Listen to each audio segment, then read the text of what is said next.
What's going on, guys? Foxtail25 here with another video, and today we're going to be talking about Below. It's a top-down adventure game with some combat, being made by Capybara Games, who also made Sword and Sorcery, which you might be familiar with because it had some popularity. But this game has been in development for quite a while. Been looking at it for a year or so, and it's been in development for like 3 years. It's been on people's radar, so it's finally coming out pretty soon. So I figured I'd cover it on the channel because it looks pretty great. Let's just give a little backdrop to the story real quick. You play as this character who washes up on the shore, and the story isn't really straightforward. You have to explore to figure out what's going on, and you really do have to explore. There's no quest. It doesn't really tell you what to do. You kind of have to explore the world, explore these caves, and find the story for yourself. Now, there's lots of secrets in the world, and they've said it's pretty deep, and you can spend quite a while exploring to find out the lore behind the world. And like I said, guys, it's not like a narrative story, although they did say it has some sort of ending. You're going to have to explore to find out, the secrets of the world, which I think is really cool and sounds pretty exciting. As the name would suggest, you're going to have to explore these caves and caverns, and that's the main part of the game and the story. Now, a lot of these caves are procedurally generated, but there are certain landmarks that don't change, especially like the story elements, but you are going to have a different experience each time you play, which is, a pretty neat thing.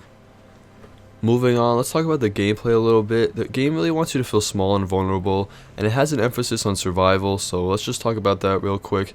The combat is really deadly, but it's also fair, so timing is extremely important, but it's, so hardcore that if you get hit even once, you're going to start bleeding out, and you could die. Timing is going to be really critical, and also, knowing which battles to go into, and not making unnecessary risks is going to be really important in surviving. Now, if you do happen to die, your death is going to be permanent, so you're not going to spawn as the same character. You're going to spawn as a whole new character, and if you want your old stuff back, you're going to have to go find your own body, pick up those items, and then continue to progress through the story as a different character, which I think is cool. It's going to be interesting to see how that plays into the story overall, but you're not going to be playing as one character the whole time. You're going to die a lot, and you're going to play as a bunch of different characters throughout the whole story and the whole game. Next, let's talk about the survival aspects of the game. You are going to have to craft throughout the game, and you're going to have to craft some food, cook at little, fireplaces. So you're going to be cooking some food, and some of that food is just going to help you stay alive. So, obviously you have to eat to live, but also you're going to be able to make like soups and potions that are going to help you, give you buffs in combat and things like that. What crafting is going to be important, and surviving through eating is going to be important for the game too. The game also has a really cool art style. The graphics look incredible, really stylized. It has a fantasy feel, but it also has like sort of an eerie sci-fi elements, it looks like, from the trailer. It's not really pixely like Swords and Sorcery, but it has a clean look and a really just great art style, and you can see on the screen from the trailers, it looks really dark and kind of gritty, but also beautiful in a way. And that darkness is also going to be in the gameplay. You're going to have to use a lantern to be able to see. Your lantern can run out of gas, so you're going to have to be careful when you use it.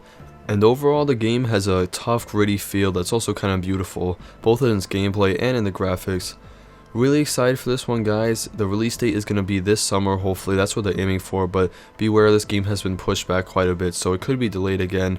And it's going to be released for the Xbox One and the PC at that time. So make sure you guys stay tuned if you want to see more. I'll definitely be covering more indie games, MMOs, RPGs. All of that is covered on my channel, so if you want to hit that subscribe button, go ahead and do that. If you liked the video, go ahead and give it a like. Any questions, comment below. Sorry if my voice is a little hoarse, have a little bit of a sore throat, but happy Easter, guys, and I'll see you next week with some more cool videos.